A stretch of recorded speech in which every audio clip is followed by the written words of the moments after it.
నమస్తే. ఇప్పుడు మీరు చూడబోతున్న వీడియో ఖచ్చితంగా మీకు ఉపయోగపడుతుంది, నచ్చుతుంది కూడా. మరి మీకు నచ్చిన విషయం నాకు తెలియాలి అంటే ఈ వీడియోని మీరు లైక్ చేయాలి, షేర్ చేయాలి, అలాగే మన ఛానల్‌ని సబ్స్క్రైబ్ చేయాలి. మీ సపోర్ట్‌ని నాకు అందిస్తారు కదూ! ఓకే. ఇప్పుడు వీడియోని స్టార్ట్ చేద్దాం. నేను మీ జయశంకర్ సిస్లా. మన పిల్లలకి పుట్టిన తేదీని అనుసరించి బలమైన సంఖ్యాబలంలో పేరు పెడదాం. సమాజానికి దేశానికి బలమైన పౌరులనిద్దాం.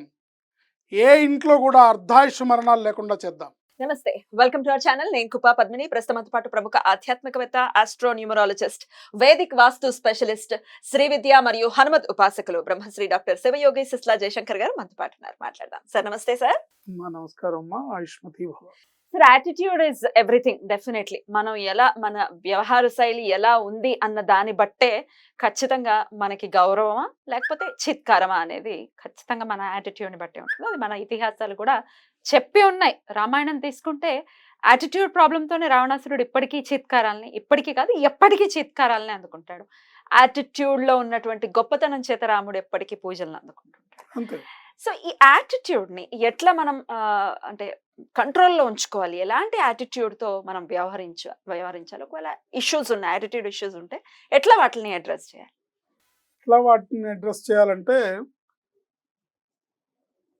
మన ఆలోచన అంటే పాజిటివ్ యాటిట్యూడ్ ఉండాలి. మన మైండ్ ఎప్పుడు కూల్గా, మన ఆలోచన ఎప్పుడు సకారాత్మకంగా, నకారాత్మకంగా ఉండదు.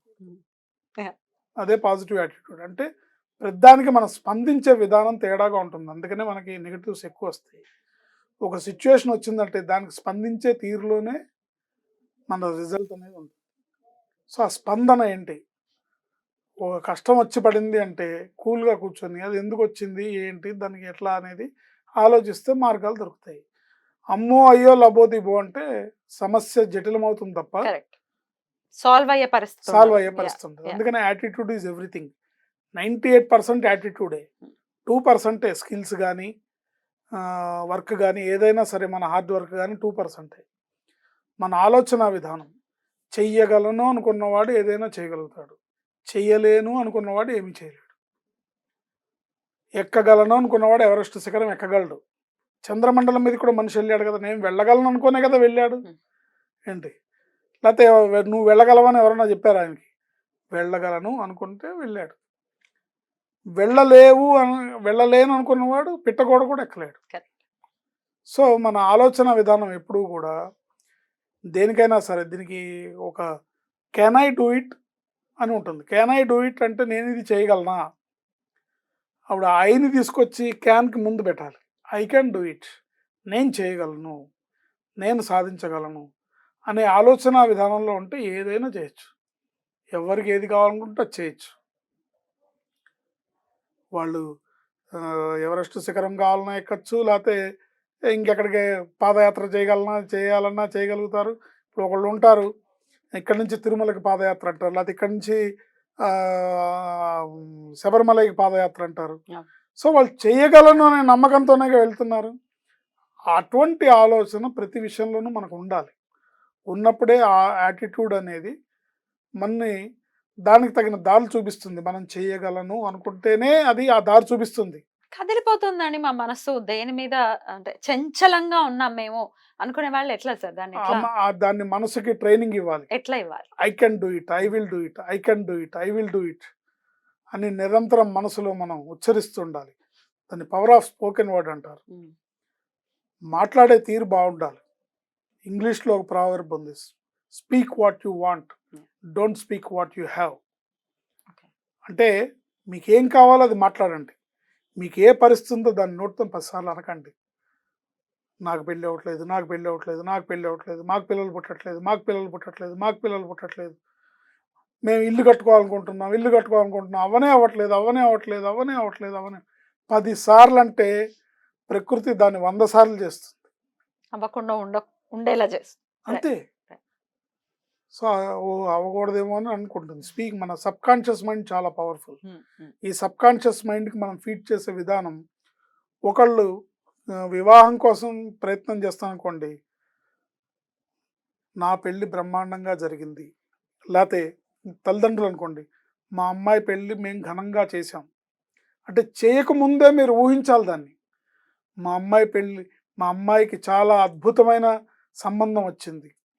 మా అమ్మాయిని కన్న కూతురులాగా చూసుకునే అత్తమామలు దొరికారు. మా అమ్మాయిని పువ్వుల్లో పెట్టి చూసుకునే అల్లుడు దొరికాడు.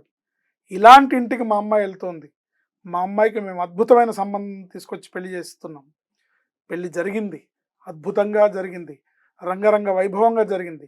ఇలాంటివన్నీ ఇమాజినేషన్ చేస్తూ ఇలాంటి వాటిని మన సబ్కాన్షియస్ మైండ్కి మనం ఫీడింగ్ ఇవ్వడం ద్వారా అదే సాకారం అవుతుంది. లేదా 10 సార్లు లేనిది మాట్లాడితే దీనికి మీరు ఇది ఎలా పనిచేస్తుందంటే మీకు టెస్టింగ్ చేయాలనుకుంటే మీరు కూర్చొని ప్రశాంతంగా కూర్చొని నాకు తలనొప్పిగా ఉంది, నాకు తలనొప్పిగా ఉంది, నాకు తలనొప్పిగా ఉంది, నాకు తలనొప్పిగా ఉంది అనండి. మీకు 11వ నిమిషంలో తలనొప్పి రాకపోతే నన్ను అడగండి. వస్తుందా? 100%. 100కి 100 పాళ్ళు వస్తుంది. అందుకని మనకున్న పరిస్థితిని ఎప్పుడు మాట్లాడకూడదు.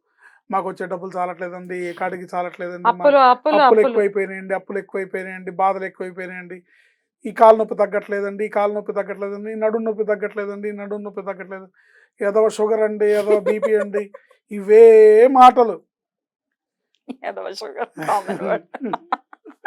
కామన్ వర్డ్ ఇది. ఏంటి వీటిని మీరు కంట్రోల్ చేసుకొని నేను ఆరోగ్యంగా ఉన్నాను, thank you God, I'm healthy, happy, prosperous,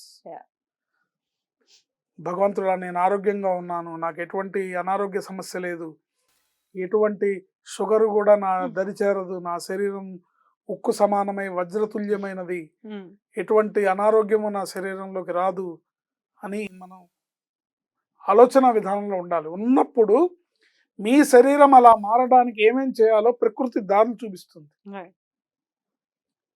మీరు ఏం మాట్లాడుతున్నారో దాన్ని సాకారం చేసుకోవడం. ఎందుకంటే భగవంతుడు సృష్టి రహస్యాలన్నిటినీ ఒక పెట్లో అంటే ఇది ఒక మోరల్ స్టోరీ. ఏంటి అంటే దాన్ని మనం ఇన్స్పిరేషన్గా తీసుకోవాల్సిన స్టోరీ, కానీ దీనికి ఆధారాలు చూపించుకోవడం లాజిక్లో తక్కువ. భగవంతుడు సృష్టి రహస్యాలన్నీ ఒక పెట్లో పెట్టి అసిస్టెంట్ భగవంతుడికి ఇచ్చాడట. దీన్ని ఎక్కడన్నా దాయాలి, ఎక్కడ దాద్దామంటే సముద్రపు గర్భాన దాద్దామా అన్నట్టు. అంటే లేదండి, లేదురా, మానవుడు అక్కడ కూడా వెళ్తాడు, వీడన్నీ చూసేసి అన్ని తెలిసేసుకుంటాడు, మరి ఎక్కడన్నా కొండల్లో గుహల్లో ఎక్కడన్నా దాద్దామంటే వాడు ఎక్కడికైనా వెళ్తాడు. పోనీ ఎక్కడన్నా చంద్రమండలం మీద ఎక్కడన్నా కుజగ్రహం మీద దాద్దామంటే అక్కడ కూడా వెళ్తాడు వాడు వెళ్ళి పెట్టి ఓపెన్ చేసి మొత్తం చదివేశాడంటే అన్నీ తెలిసిపోతాయి సృష్టి రహస్యాలన్నీ. అట్లా కాదు, దీన్ని ఎక్కడ దాచాలంటే భగవంతుడు అప్పుడు చెప్పిన తరుణోపాయం ఏంటంటే దీన్ని తీసుకెళ్ళి మానవుడి మేధస్సులోనే పెట్టు. దీన్ని ఎక్కడో దాయక్కర్లేదు, వాడి మైండ్లో వాడి మేధస్సులో పెట్టు.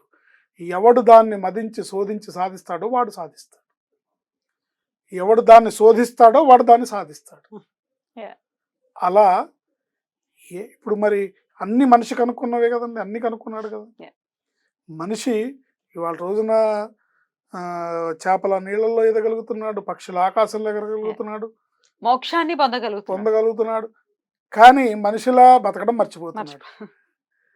చదువు ఎక్కువైతే కాకరకాయ అయినట్టుగా మనిషిగా బతకడం మర్చిపోతున్నాడు. అందుకని మనిషిగా బతకాలి మనం. సో మెయిన్ పాయింట్ మన విల్ పవర్ అనేది చాలా స్ట్రాంగ్. మన సబ్ కాన్షియస్ మైండ్ పవర్ తెలియాలంటే మనం నిద్రపోతున్నా కూడా మనం శ్వాస ఎలా తీసుకుంటున్నాం అనే విషయం మనకు అర్థమవుతే మన సబ్ కాన్షియస్ మైండ్ ఎంత పవర్ అనేది తెలుస్తుంది. శ్వాస తీసుకోవాలి, లేకపోతే మధ్యరాత్రిలో టాయిలెట్కి వస్తే టాయిలెట్కి వెళ్ళాలని ఎవరు చెప్తున్నారు? Sub conscious mind is very powerful.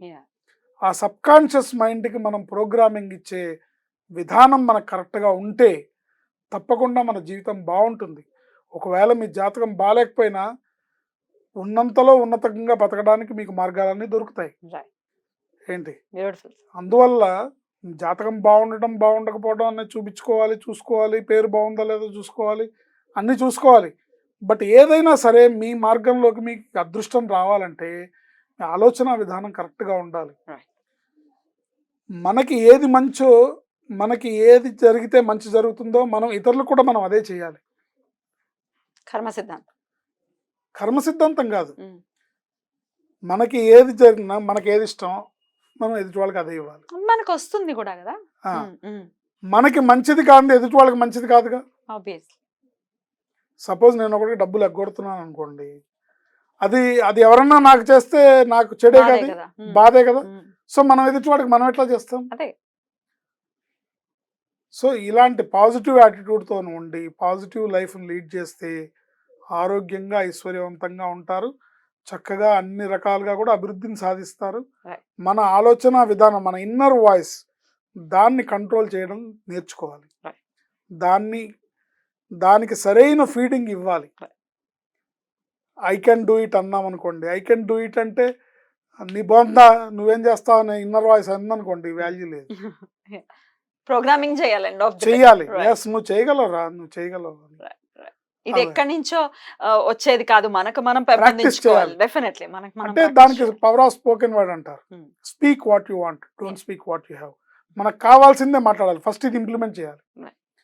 మనకు ఉన్న పరిస్థితిని మాట్లాడకూడదు. Right. మీకు డబ్బు లేదు, డబ్బులు కావాలి, నాకు నా దగ్గర చాలా డబ్బు ఉంది, నా దగ్గర చాలా డబ్బు వస్తుంది, my bank balance is filling with abundance money, నా బ్యాంక్ బ్యాలెన్స్ రోజు రోజుకి పెరుగుతోంది అనుకోవాలి. Right. ఏంటి Definitely మీకు అది. అప్పులు తీరాలనుకోండి, నేను నా అప్పులన్నీ తీర్చేశాను, నా అప్పులన్నీ తీరుస్తున్నాను. సమస్యలకి సొల్యూషన్ వచ్చి తీరుతుంది. చాలా బ్యూటిఫుల్ గా ఎక్స్ప్లెయిన్ చేశారు సార్. ఇది చాలా అవసరం కూడా. Thank you sir. నమస్తే. ఆయుష్మతి భవ.